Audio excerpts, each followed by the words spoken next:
students, you are welcome to this video of Dr. Anita Kothari, and this is the last topic of your chapter electronic spectrum, right? So the last part of your syllabus is the electronic spectrum of hexaquo titanium. Okay, so we do the study of this point wisely. Number 1 point, in case of hexaquo titanium, the oxidation state of titanium is +3. Okay, look here the oxidation state of titanium is +3. Okay, so the second point is the oxidation state is, since titanium is +3, so the electronic configuration of titanium +3 is 3d1. Okay, because titanium is 3d2 4s2. Okay, तो जब हम 3 electron निकाल देंगे तो titanium 3 हो गया आपका 3d1. Means titanium is having only 1 electron in its d orbital, right.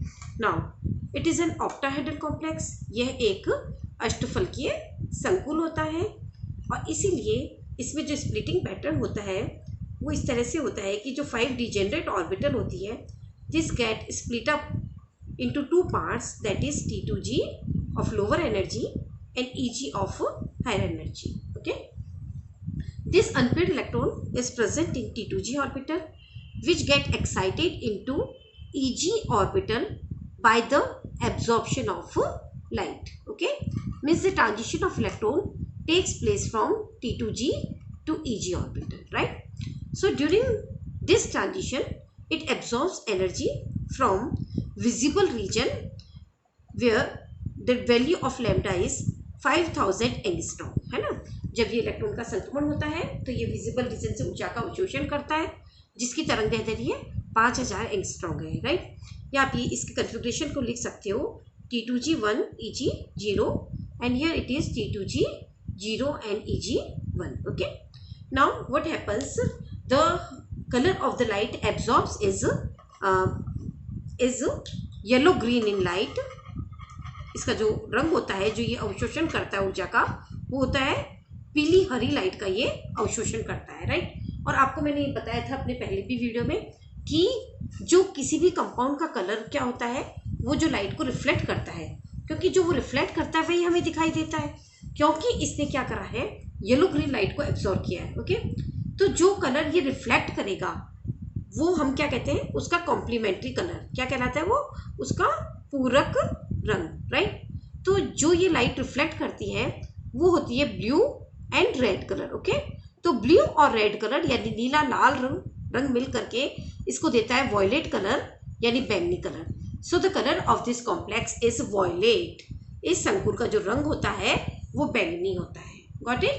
Now अगर हम इसका स्पेक्ट्रा देखें, क्योंकि इलेक्ट्रॉन का ट्रांजिशन T2g से Eg में हो रहा है, राइट. तो अगर आप इसका इलेक्ट्रॉनिक ट्रांजिशन देखोगे तो वो इस प्रकार से आपको दिखाई देगा कि अगर हम ड्रॉ करें इसके इलेक्ट्रॉनिक ट्रांजिशन को, तो यहाँ पे आप ले लीजिए मोलर एब्जॉर्बेंस, मोलर अवशोषण, और यहाँ हम ले रहे हैं lambda increasing. Okay, lambda here increasing,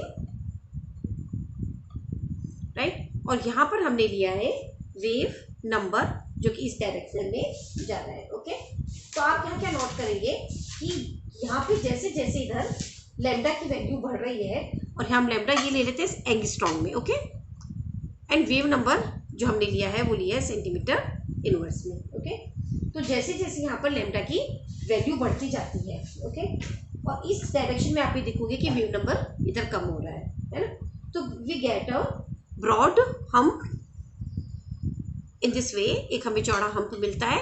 the corresponding value of lambda is 5000 angstrom. Okay, and the corresponding wave number is 20000 centimetre inverse. Okay, या हम ये कह सकते हैं कि ये जो मैक्सिमा होती है, अगर अपन एग्जैक्ट पोजीशन देखें तो ये 20300 सेंटीमीटर इनवर्स पे हमें मिलता है, राइट. तो इस तरह से आप ये देखिए कि इसके जो स्पेक्ट्रा को हम वो किस तरह से एक्सप्लेन कर पा रहे हैं on the basis of dt transitions. If you see the Orgel diagram of this complex, तो आप ये देखिएगा कि D2 is the spectroscopic ground state of this configuration. ये मैंने आपको LS कपलिंग में कैलकुलेशन बताई थी, उसमें आप देखिएगा +1 +2 0 -1 and -2 since the value of L is 2 and if the value of L is 2, तो ये बताया था कि if the value is L is 0, 1, 2 and 3, then the corresponding terms are S, P, D and F. तो क्योंकि हमारे पास में L की वैल्यू 2 आ रही है, तो जो टर्म आएगी वो हमारी क्या आएगी, D आएगी. ओके, तो ये टर्म हो गई D. And here we write the multiplicity, यानी बहुवक्ता लिखते हैं, और बहुवक्ता का मान होता है n+1, that is unpaired electron plus 1. Since here is one unpaired electron, so the multiplicity is 1+1, that is 2. Okay, so 2D is the spectroscopic ground state of this configuration. Okay, now here we draw this diagram in between energy of states in centimeter inverse, okay, versus dq also in centimeter inverse. दोनों को ही हम इसमें ले रहे हैं, centimetre inverse में ले रहे हैं. ओके, अब आप यहाँ देखिए कि ये जो नीचे वाली टर्म है वो हो गई T2G, और ये हो गई आपकी EG हो गई है, और इनकी मल्टीप्लिसिटी 2 है तो ये 2 लिख दिया, और इलेक्ट्रॉन का ट्रांजिशन से ये यहाँ से यहाँ हुआ. तो this is the Orgel diagram of this complex D1 configuration.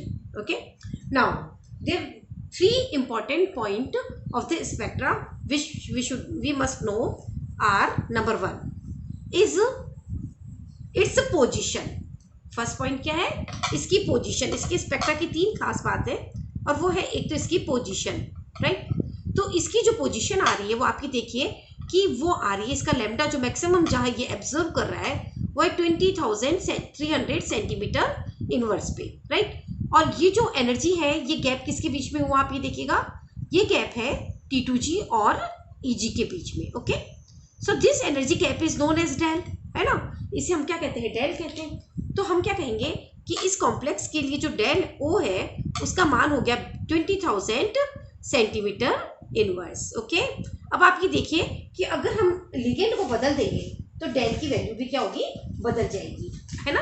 कैसे बदलेगी, आपको पता है कि अगर हमारा लिगेंड वीक फील्ड हुआ तो डेल की कम एनर्जी फ्रिक्वेंसी पे एब्जॉर्प्शन होगा, और अगर लिगेंड स्ट्रॉन्ग फील्ड हुआ तो ज़्यादा फ्रिक्वेंसी पे एब्जॉर्प्शन होगा. अभी अभी जो अपन ने ऑर्गल डायग्राम बनाया था उसमें आप यहाँ देखिएगा कि हमने यहाँ लिखा था energy in centimetre inverse increasing, okay, versus DQ also in centimetre inverse increasing. Okay, तो आप क्या नोट कर रहे हैं कि T2G और EG के बीच में ऊर्जा का अंतर लगातार बढ़ रहा है. देखिएगा, यहाँ कम, यहाँ और ज़्यादा, यहाँ और ज़्यादा, है ना. तो कहने का मतलब ये क्या है, DQ इधर बढ़ता हुआ है, तो इधर वाला जो लिगेंड हुआ वो वीक फील्ड हुआ, इधर वाला लिगेंड और भी स्ट्रॉन्ग फील्ड हुआ, इधर वाला और भी स्ट्रॉन्ग फील्ड हुआ, है ना. तो अगर जैसे सपोज मैं कोई स्ट्रॉन्ग फील्ड लिगेंड ले लूँ टाइटेनियम के साथ, तो क्या हो गया, देखिएगा, हेक्सासाइनो टाइटेनियम. ओके, नोट करिएगा एक एक चीज़ को जो मैं आपको बोल रही हूँ, है ना. यहाँ पे मैंने बहुत ही स्ट्रॉन्ग फील्ड लिगेंड लिया है, साइनाइड. ओके, सेकेंड देखो मैं क्या ले रही हूँ, यही अपना hexaaqua titanium. Look here, in all this cases the oxidation state of titanium is +3. Okay, अब मैंने ले लिया दिस वन फ्लोराइड के साथ में, है ना, और फिर मैंने ले लिया किसके साथ में, क्लोराइड के साथ. तो आप ये देखिएगा कि इधर की तरफ अगर मैं देखूं तो लिगेंड की फील्ड डेल की वैल्यू बढ़ रही है ना. क्यों, क्योंकि ऊपर वाले जो लिगेंड्स है वो क्या है, स्ट्रॉन्ग फील्ड लिगेंड है, प्रबल क्षेत्र लिगेंड है, वो डेल के मान को बढ़ा देते हैं. और ये जो लिगेंड है वो वीक फील्ड लिगेंड है, और ये डेल के मान को कम कर देते हैं, है ना.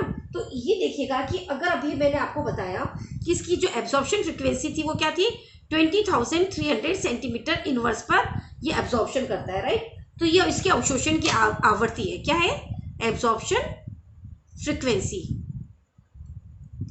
अवशोषण की आवृत्ति है 20,300 सेंटीमीटर, राइट. अब अगर मैंने ये स्ट्रॉन्ग फील्ड लिगेंड लिखा है तो अभी देखिए कितने पे एब्जॉर्ब करता है, ये करता है 22,300 सेंटीमीटर इनवर्स पे करता है. और अगर मैं फ्लोराइड लगा देती हूँ then it absorbs at 18,900 centimetre inverse. और अगर मैं क्लोराइड ले रही हूँ तो इसका जो एब्जॉर्प्शन है वो केवल 13,000 पे होता है. ओके, तो कहने का मतलब है कि इससे हमें स्पेक्ट्रा की पोजीशन का पता चलता है कि अगर लिगेंड स्ट्रॉन्ग फील्ड है तो एब्जॉर्प्शन की फ्रीक्वेंसी ज़्यादा होगी, और लिगेंड वीक फील्ड है तो एब्जॉर्प्शन की फ्रीक्वेंसी कम होगी. और इस तरह से स्पेक्ट्रा की जो पोजीशन होगी वो शिफ्ट हो जाएगी इस साइड या इस साइड में. Okay, then second important point of the spectra is its intensity, यानी उसकी तीव्रता. ओके, तो अगेन आप ये नोट करेंगे कि जो स्पेक्ट्रा है जो हमें अभी मिला है, वो जो स्पेक्ट्रा है उसकी तीव्रता जो है वो बहुत ही कम है। नोट करें कि इसकी जो तीव्रता है वो बहुत कम होती है। क्यों कम होती है?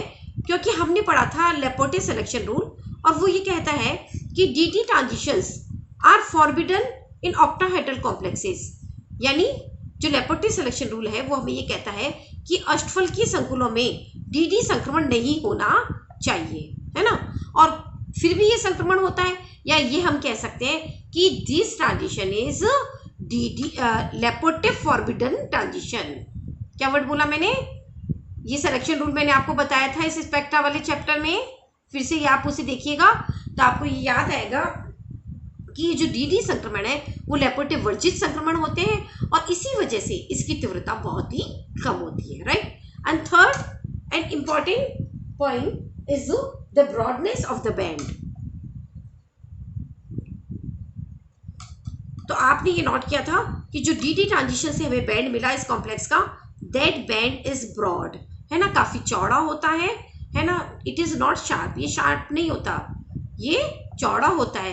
And it is having a shape like the hump of a camel, okay. यानी इसकी शार्पनेस बहुत ज़्यादा नहीं होती, ये चौड़ा बैंड मिलता है।